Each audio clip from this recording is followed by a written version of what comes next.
Assalamualaikum warahmatullahi wabarakatuh. Perkenalkan, nama saya Septina Inayatul Fajri dengan NIM 19080760554 dari kelas Pendidikan Kimia mata kuliah Green Experiment. Di sini saya akan membahas mengenai KD 4.8 pada kelas 10, yaitu merancang, melakukan, dan menyimpulkan serta menyajikan hasil percobaan untuk mengetahui sifat larutan elektrolit dan non-elektrolit. Kemudian di sini saya akan membahas mengenai identifikasi larutan elektrolit menggunakan indikator alami, dan berikut jurnal ilmiah yang menjadi acuan untuk melakukan praktikum berbasis green chemistry. Jurnal yang pertama yaitu dengan judul Identifikasi Potensi Berbagai Jenis Sayuran Penghasil Listrik sebagai Sumber Belajar Biologi oleh Vira Rosita Oktavianti. Dari penelitiannya menunjukkan bahwa kubis menghasilkan 0,07 ampere, kentang 0,174 ampere, wortel 0,06 ampere, kangkung 1,94 ampere, sawi hijau 1,18 ampere, tomat 2,54 ampere, cabai 2,496 ampere. Dari hasil tersebut dapat disimpulkan bahwa penelitian ini pH sayuran berbanding terbalik dengan tegangan dan kuat arus. Artinya, apabila pH sayuran tinggi maka tegangan semakin rendah dan sebaliknya. Kemudian jurnal yang kedua yaitu dengan judul Potensi Kulit Pisang sebagai Pengganti Pasta Elektrolit Isi Baterai pada Robot Line Follower oleh Suwito Singgi dan Nur Ikhwan. Dari penelitiannya dapat disimpulkan bahwa kulit pisang mengandung beberapa mineral yang dapat berfungsi sebagai elektrolit seperti asam asetat, magnesium, seng, dan kalium yang mampu menghantarkan ion dan elektron dalam elektroda. Mineral dalam jumlah terbanyak adalah potasium atau kalium. Kulit pisang juga mengandung garam natrium yang mengandung klorida dalam jumlah sedikit. Jurnal yang ketiga yaitu dengan judul Memanfaatkan Berbagai Limbah Buah-buahan sebagai Sumber Energi Listrik oleh Wayan Kamaryasa, Andi Sukinah, dan Muhammad Rais. Jurnal ini berisi mengenai kulit pisang memiliki kandungan fosfor dan air yang dapat menghantarkan arus listrik. Begitu pula dengan kulit pepaya, pengaruhnya potasium dan kalium yang terdapat di dalamnya juga dapat menghantarkan arus listrik. Dari percobaan yang telah dilakukan, pisang Ambon difermentasi selama 72 jam, kemudian menghasilkan arus listrik sebesar 10,42 ampere. Dan untuk kulit pepaya difermentasi juga selama 72 jam, menghasilkan arus listrik sebanyak 0,63 ampere. Jurnal yang keempat dengan judul Pemanfaatan Potensi Lokal Jombang berupa bunga pacar air sebagai indikator alami oleh Andri Wahyu Wijayadi, Lina Arifah Fitriah, dan Nur Hayati. Dari gambar 2 dan ketiga diketahui bahwa warna kedua ekstrak dalam larutan asam dan basa sangat berbeda. Hal ini disebabkan oleh perbedaan warna asal bunga pacar. Kemudian, perubahan warna yang sangat tajam inilah yang menjadi dasar bahwa kedua ekstrak dapat digunakan sebagai indikator asam dan basa.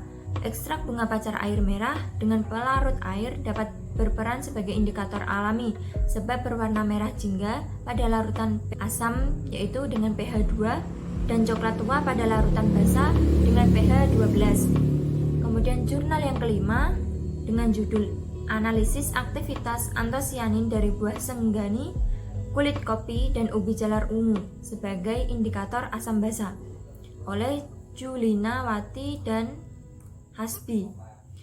Jurnal ini berisi mengenai ekstrak buah senggani, kulit kopi, dan ubi jalar ungu dapat digunakan sebagai indikator alami untuk larutan asam dan basa. Ekstraksi dapat membedakan karakteristik larutan asam basa dengan jelas. Pigmen ungu yang dihasilkan dari ekstrak buah senggani, kulit kopi, dan ubi jalar ungu mengandung antosianin, dan antosianin dari ekstrak ketiga tanaman ini berwarna hijau daun pada kondisi basah dan berwarna merah muda pada kondisi asam. Jurnal yang keenam dengan judul Pengaruh Lama Fermentasi terhadap Karakteristik Kelistrikan yang dihasilkan oleh ekstrak buah belimbing wuluh sebagai solusi energi alternatif yang ramah lingkungan oleh Rafael Arizona dan Sandi Kurniadi. Tujuan penelitian ini yaitu untuk dapat mengetahui pengaruh lama fermentasi pada ekstrak buah belimbing wuluh terhadap karakteristik kelistrikan yang terdiri dari tegangan dan arus yang dihasilkan oleh ekstrak belimbing wuluh. Hasil yang diperoleh dari penelitian ini yaitu larutan elektrolit buah belimbing wuluh yang telah difermentasi dapat menghantarkan listrik dan menghasilkan arus dan tegangan. Kemudian jurnal yang ketujuh dengan judul Studi Filtrasi Air Belimbing Wuluh sebagai Elektrolit Baterai Pengganti Elektrolit H2SO4 oleh Moranain Mungkin dan Denny Akbar Tanjung. Selama ini, elektrolit baterai dipakai H2SO4, sedangkan H2SO4 dapat mengakibatkan gatal-gatal dan luka, bahkan bersifat racun bagi tubuh. Maka dalam penelitian ini dilakukan eksperimen pengganti elektrolit baterai dari bahan nabati yaitu menggunakan filtrasi air belimbing wuluh. Hasil penelitian ini menunjukkan bahwa penggunaan elektrolit baterai dari filtrasi air belimbing wuluh ini ternyata dapat bereaksi dengan anoda dan katoda baterai untuk menghasilkan tegangan listrik yaitu sebesar 7,13 volt dan arus listriknya sebesar 0,56 mA per 15 menit dengan beban pengujian lampu 12 volt per 5 watt.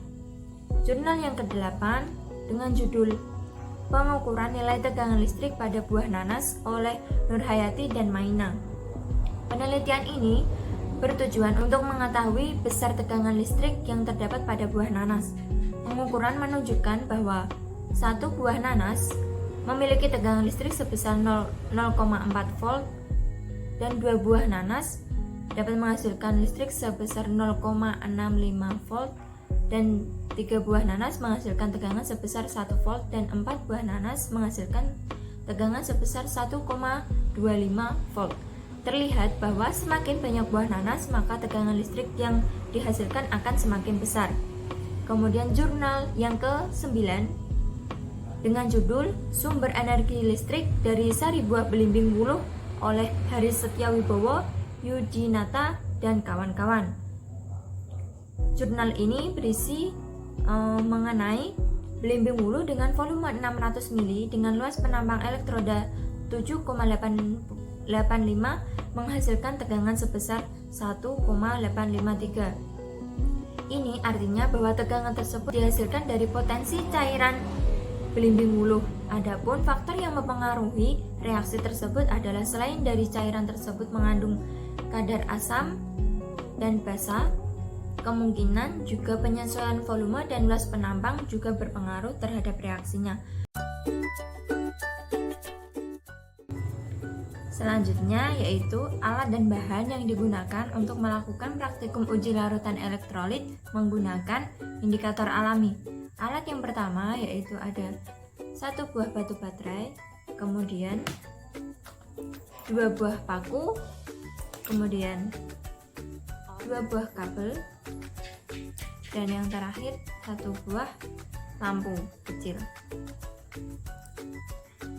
Kemudian bahan yang digunakan untuk melakukan praktikum ini yaitu ada kulit pepaya, diambil sarinya, kemudian nanas,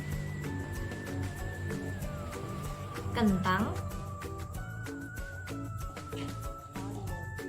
tomat, belimbing wuluh,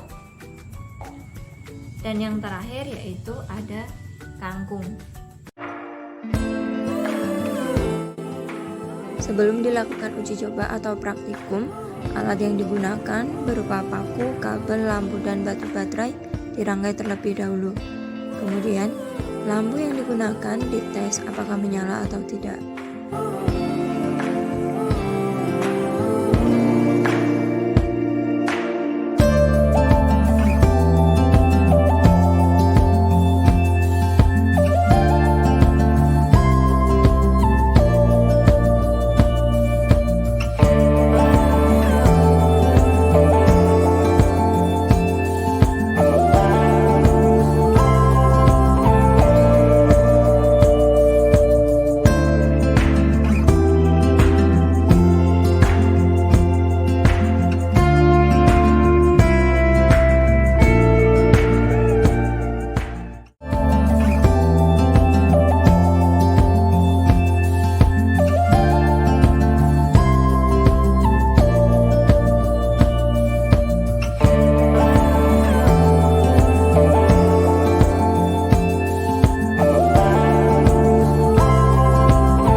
Terima kasih pemaparan dari saya, semoga bermanfaat. Assalamualaikum warahmatullahi wabarakatuh.